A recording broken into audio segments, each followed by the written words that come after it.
कक्षा 8 पाठ 9 ममता। स्वाध्याय प्रश्न 1 प्रश्नों के उत्तर लिखिए। प्रश्न 1 ममता को प्रत्येक लड़ने वाले सैनिक से नफरत क्यों थी? उत्तर विधर्मी शेरशाह को आतताई सैनिकों ने ममता के पिता का वध किया था। उसी घटना के कारण ममता को प्रत्येक लड़ने वाले सैनिक से नफरत थी।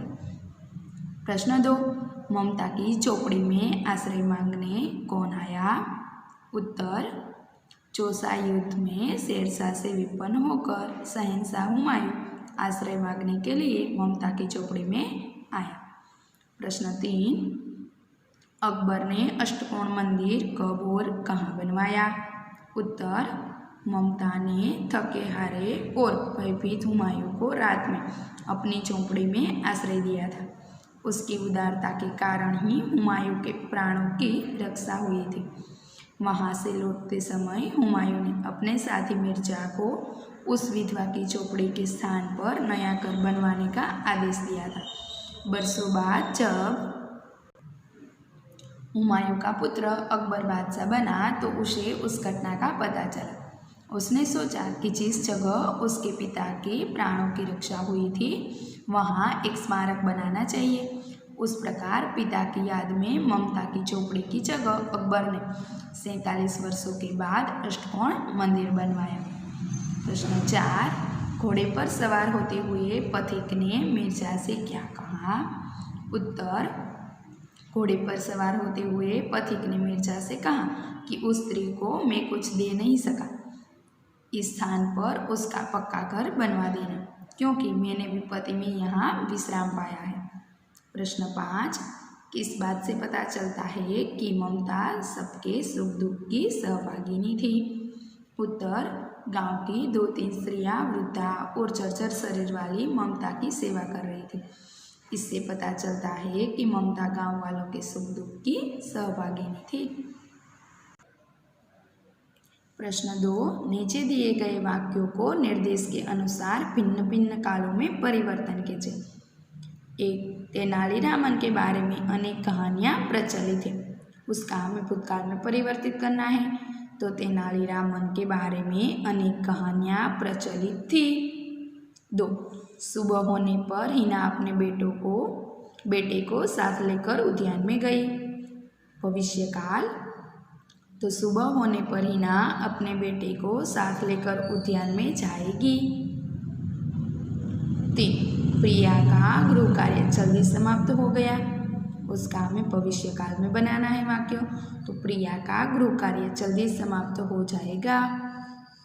4 हर्ष आज उपवास करेगा, उसका भूतकाल, तो हर्ष ने आज उपवास किया।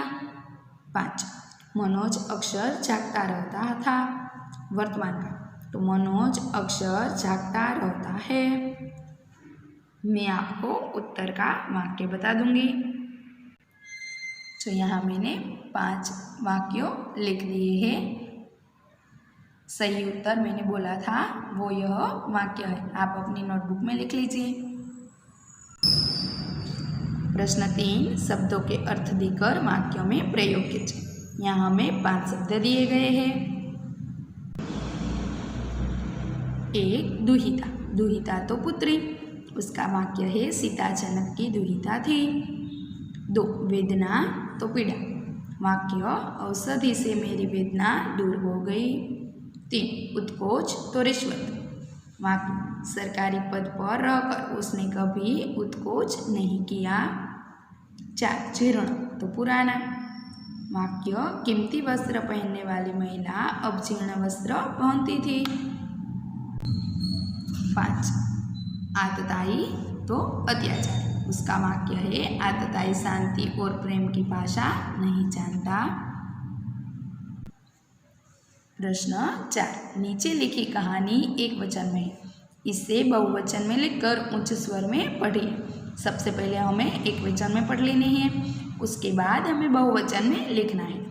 एक चिड़िया पेड़ पर रहती थी, उसका घोंसला जंगल के पास था। घोंसले में उसके 3 बच्चे थे, वह अपने बच्चों के साथ रहती थी।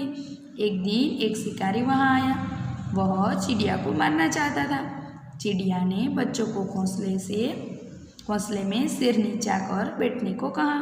वह खुद वहाँ से उड़ गई और पत्तों में छिपकर बैठ गई। शिकारी चिड़िया को न देख वहाँ से चला गया। उसका उदाहरण हमें दिया गया है कि एक चिड़िया पेड़ पर रहती थी, तो उसका बहुवचन है अनेक चिड़िया पेड़ों पर रहती थी। ऐसे हमें यह कहानी बहुवचन में लिखनी है। मैं आपको बताऊंगी। अनेक चिड़िया पेड़ पर रहती थी। उनके घोंसले जंगल के पास थे। घोंसलों में उनके 3 बच्चे थे। वे अपने बच्चों के साथ रहती थी। एक दिन कई शिकारी वहाँ आए। वे चिड़ियों को मारना चाहते थे। चिड़ियों ने बच्चों को घोंसले में सिर नीचे कर बैठने को कहा। वे खुद वहाँ से उड़ गई और पत्तों में छिपकर बैठ गई। शिकारी चिड़ियों को न देख वहाँ से चले गए। प्रश्न 5, नीचे शरीर के कुछ अंगों के चित्र दिए गए हैं। प्रत्येक अंग से संबंधित 3-3 मुहावरे अर्थ सहित लिखकर वाक्यों में प्रयोग करें। यहाँ चित्र है मुहावरा, अर्थ और वाक्यों में प्रयोग। मैं आपको मुहावरा और अर्थ बताऊंगी। वाक्य प्रयोग आपको खुद अपने पाठ्य पुस्तक में लिखना है। आँखों का तारा होना तो बहुत प्यारा। मेरा बेटा मेरी आँखों का तारा है। आँख जाना तो अंधा होना। आँखें फेरना तो उपेक्षा करना। कान तो कान देना तो ध्यान से सुनना। कान खाना तो बकबक करना। कान खड़े करना तो सावधान होना। सिर तो सिर उठाना तो बगावत करना। सिर नीचा होना तो पराजित होना। सिर पकड़कर बैठना तो पछताना। हाथ तो हाथ आना तो मिलना। हाथ मलना तो पछताना। और हाथ फैलाना तो मदद मांगना। वाक्य के प्रयोग आपको यहाँ खुद लिखने हैं विद्यार्थी मित्रों। प्रश्न 6, रूपरेखा के आधार पर कहानी लिखिए। एक निर्दयी राजा, गुलाम को दंड। ये कहानी का नाम है सिंह और गुलाम। हम कहानी देखेंगे विद्यार्थी मित्रों। सिंह और गुलाम। ग्रीस देश का एक राजा बहुत निर्दयी था। उसके वहाँ अनेक गुलाम थे। वह उनसे सख्त मजदूरी करवाता था। एक बार एक गुलाम ने चोरी से एक फल खा लिया। गुलाम अभी लड़का ही था। फिर भी राजा ने उसे कठोर दंड देने का निश्चय किया। दंड के भय से वह गुलाम जंगल में भाग गया। वहाँ एक झाड़ी में छिपकर बैठ गया। झाड़ी में बैठे गुलाम लड़के ने एक सिंह के कराहने की आवाज़ सुनी। लड़का झाड़ी से निकलकर सिंह के पास आया। उसे लगा कि सिंह के पैर में कुछ तकलीफ है। उसने सिंह के पैरों का दायां पंजा उठाकर देखा। उसमें एक बड़ा कांटा घुस गया था। लड़के ने धीरे से वह कांटा निकाल दिया। सिंह की पीड़ा दूर हो गई। इसके बाद दोनों में मित्रता हो गई। गुलाम ने लड़के को पकड़ने के लिए राजा ने सिपाही चारों ओर घूम रहे थे। उन्होंने लड़के को जंगल में देख लिया। वे उसे गिरफ्तार कर राजा के सामने ले आए। राजा ने लड़के को मौत की सजा सुनाते हुए कहा, उसे भूखे सिंह के सामने डाल दिया जाए। जंगल से सिंह को पकड़ कर लाया गया और उसे कई दिनों तक भूखा रखा गया। फिर एक दिन लड़के को उसके पिंजड़े में बंद कर दिया। भूखा सिंह उस लड़के को खाने के लिए झपटा, परंतु एकदम रुक गया। वह उस लड़के के पैर चाटने लगा। वास्तव में यह वही सिंह था जिससे पैरों से उस लड़के ने कांटा निकाला था।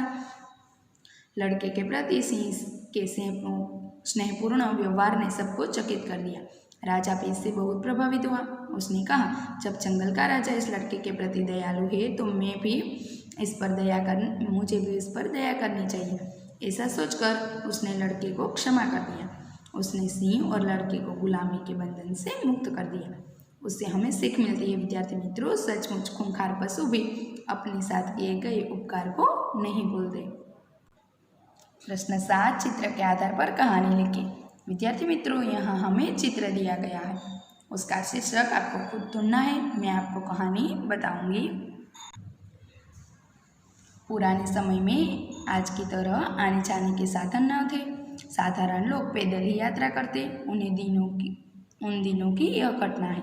एक बुढ़िया लकड़ी टेकती हुई किसी काम से दूसरे गांव जा रही थी। गर्मी के दिन थे। दोपहर होते होते धूप तेज हो गई। बुढ़िया को जोर की प्यास लगी। थकावट और प्यास के कारण वह आगे न चल पाई और रास्ते के किनारे एक पेड़ के नीचे बैठ गई। आते जाते लोगों से वह पानी मांगती थी, पर उसे प्यासी बुढ़िया पर किसी को तरस न आया। एक लड़का ने उस बुढ़िया की आवाज़ सुनी। उसका घर पास में ही था। वह दौड़कर घर से लौटा, भरकर पानी ले आया। बुढ़िया ने पानी पिया, उसकी जान में जान आई। बालक आग्रह करके बुढ़िया को अपने घर ले गया और चारपाई पर बिठाया। बुढ़िया को बहुत आराम मिला। उसने लड़के को अपनी बाहों में ले लिया और बोली, तू सचमुच बहुत अच्छा बच्चा है। विद्यार्थी मित्रों, आपको भी ऐसी मदद करनी चाहिए। प्रश्न 8, नीचे दिए गए शब्दों में से संज्ञा, सर्वनाम और विशेषण पहचान कर वर्गीकृत कीजिए और उनका वाक्यों में प्रयोग कीजिए। संज्ञा, हिमालय, बड़ौदा, सपना, साबरमती और गुजरात। सर्वनाम है मुझे, तुम्हें और हमारा। विशेषण, खट्टा, सुंदर, छोटा और होशियार। उसका मैंने यहाँ वाक्य में प्रयोग किया है। आप अपने अनुसार भी वाक्य में प्रयोग कर सकते हैं। हिमालय, तो हिमालय विश्व का सबसे ऊंचा पर्वत है। बड़ौदा, तो गुजरात का एक बड़ा शहर है। सपना, तो अच्छी लड़की है। साबरमती, तो अहमदाबाद साबरमती नदी के किनारे बसा है। ऐसे हमने दरेक शब्द के उपयोग कर वाक्य में प्रयोग किया है। आप अपने अनुसार भी कर सकते हो।